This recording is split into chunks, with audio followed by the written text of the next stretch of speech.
कोई बुजुर्ग हो जाना चाहिए, कब तक बच्चे रहोगे। तो मित्रों, थोड़ी कविता में भावनकर जी की थोड़ा कल्पना ज्यादा है, इनको थोड़े यथार्थ की तरफ आना चाहिए। जैसे ये है कि मेरे सजनवा की बड़ी बड़ी आंखें, न जाने किसको देख करके उन्होंने कहा कि मेरे सजनवा की बड़ी बड़ी आंखें। यथार्थ भी है, ये कहना चाहिए मेरे तजर्बा की बड़ी बड़ी मूंछें। ये यथार्थ होता है, वो यथार्थ होता है जो दिल को लुभाता है, लगता है कि कवि सतह पर है।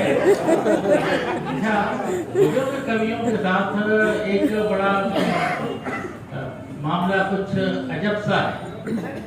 ये लोग इस तरह की कविताएं करते हैं जिसमें वो कहते हैं कि अब मैं कुछ और ऊपर किस्म की कविता कह रहा हूँ, और जब वो करते हैं तो कविताएं तो समझ में नहीं आता है कि ये ईश्वर के बारे में बोल रहे हैं या अपनी 50 साल पुरानी प्रेमिका के बारे में। ये तो हम लोग समझ जाते हैं उनको देख करके कि ये जो चावल है वो पुरानी चावल है जो अब जा करके पक रहे हैं। चलिए, तो बहुत बहुत खूबसूरत, आपको बहुत बहुत बधाई। आप उसी तरह से जो कुछ भी है अपना बलम के बारे में करते रहे और बलम को ही बताते रहे। कभी कभी गलत फहमियाँ पैदा हो जाती तो बुढ़ापे में दिक्कत हो जाती है। तो मित्रों, मुझको एक बहुत मुश्किल काम दिया गया। मैं कवि नहीं हूँ और मुझको कविताओं के बारे में बोलना पड़ रहा है। तो ये एक तरह का ऐसा है कि जिसमें जैसे आप अंदर के हाथ में उत्तरा दे दें और उससे कहें कि आप कोई संयम न्याय करें, तो इस तरह का बड़ा मुश्किल काम हो जाता है। लेकिन सबसे पहले मैं मौसमी मेरी बेटी भी है, इसलिए मैं उसको बधाई दूंगा कि उसने बहुत सुंदर कविताएं सुनाई। और जो 5 तत्व का घटना तय है और छठे तत्व का रहना, बहुत सुंदर कविता मौसमी में सुनाई, उसके लिए भी है। और ये भी उसने सुनाया कि तुझसे मुझको प्यार नहीं है, इतना ही कहना है बस। तो ये मेरी समझ में नहीं आया कि अगर जब प्यार नहीं है तो क्यों कह रही हो। एक तो सब बर्बाद कर रही हो और प्रेमी को भी ठीक बातों से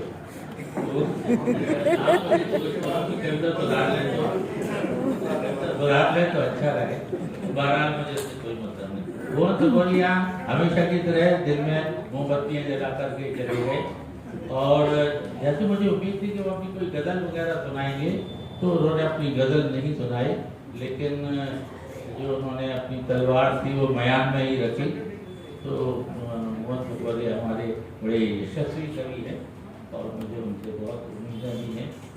प्रज्ञा जी का तो सवाल ही नहीं है, वो बहुत बढ़िया कवि है। उन्होंने भी मेरे मन की कविता नहीं सुनाई। और जो उठूंगी वाली कविता हम बोलती हूँ, जो नारी शक्ति का भूतपूर्व प्रदर्शन है, वो कविता आपको सुनाना चाहिए थी। इतनी नारियां भी बैठी थी और भी हम लोग घर जाके झगड़ा करते तो अच्छा रहता। जी, उनको खुद याद होना चाहिए, कवियों को याद होना चाहिए क्या सुनाना है क्या नहीं सुनाना। वसंत भाई तो हमारे बड़े प्रिय हैं और हम दोनों एक ही दिन पैदा हुए, साथ कुछ अलग अलग थे। तो लेकिन इसलिए उनमें जो प्रतिभा है वो मुझमें भी प्रतिभा है। और उन्होंने जो लिखा कि आग वही लिख सकता है जिसकी आंखों में पानी, बहुत बड़ी बात की थी और बहुत बढ़िया बात कही। तो वसंत भाई, हम लोग के तो आपके साथ आशीर्वाद है, आप बहुत बहुत जीते रहिए। मैं बहुत जल्दी बात कर रहा हूँ क्योंकि संतोष जी से आपको कविता के बारे में गंभीर बातें सुनना है, जैसे मुझे एलर्जी है। तो आप उसे कविताएं भी सुनेंगे और गंभीर से सुनेंगे, कविता पे गंभीर बातें भी सुनेंगे, विश्वरंग के बारे में भी सुनेंगे। और ममता जी का साहब में तो अक्सर उनका प्रोग्राम सुनता रहता हूँ। और ये जो छोटी औरतें हैं, ये मैंने अपनी पत्नी को जोर जोर से सुनाया तो उसकी कुछ समझ में आया, कुछ समझ में नहीं आया, लेकिन उससे उसकी ये समझ में आया कि डायरेक्ट मेरे बारे में कहा जा रहा है। तो मुझे अच्छी लगी कि कभी कभी कविता जो है अपनी पत्नी को भी सुनानी चाहिए, बहुत अच्छी बात है। और ये जो उन्होंने कहा कि क्या दोबारा मोहब्बत करना मना है, हाँ उसी से ये बड़ा प्रेरणास्पद है, ये बड़ा प्रेरणास्पद है। मुझे लगा कोई बार बार मना कर दे, लेकिन कोई दिक्कत नहीं है, कोई मना छोड़े, कोई सपना में लगा है। माता जी का मैं बड़ा आभारी हूँ, उन्होंने मेरे दिल की बात कही, मतलब जो मेरे दिल में था वो उन्होंने कहा।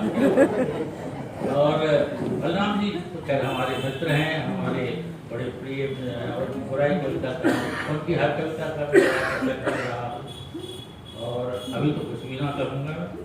वामनकर जी के बारे में मैं बहुत कुछ बोल चुका हूँ।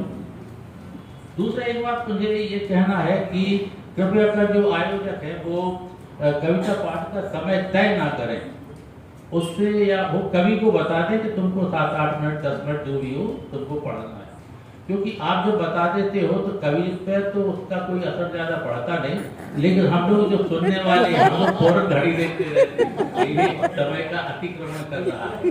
तो क्या होता है कि कविता तो ठीक है, लेकिन समय के बारे में हम लोगों की समझ जल्दी बढ़ने लगती है। और दूसरा ये कि कविता का पाठ बहुत महत्वपूर्ण होता है। कविता के भीतर चाहे कितनी भी अर्थांत कविता हो, उसके भीतर एक लय होती है, उस लय को पकड़ना चाहिए। जो पहले तुकांत कविता थी उसमें ये थोड़ा सरल और संभव था कि आप उस लय को पकड़ करके कविता को आप कह दें, लेकिन अतुकांत कविता में जो लय होती है उसको पकड़ना कठिन होता है। बसंत भाई की ये बातें कविता में ये लय रहती है और वो लय को पकड़ करके अपनी कविता पढ़ते हैं, इसलिए बड़ी प्रभावशाली होती है। तो कविता का पाठ भी महत्वपूर्ण होता है, इसको ठीक तरह से समझ लेना चाहिए और कविता का पाठ आपको रियाज के तौर पे करना चाहिए, इसमें कोई बुराई नहीं है। वरना ऐसा होता है कि जब सीनियर लोग कविता पाठ करते हैं और बहुत निबंध की तरह कविता पढ़ते हैं तो हम लोग ऐसे सुन लेते हैं जैसे बाप की डांट सुन रहे हो, तो उसका कोई ज़्यादा असर पड़ता नहीं।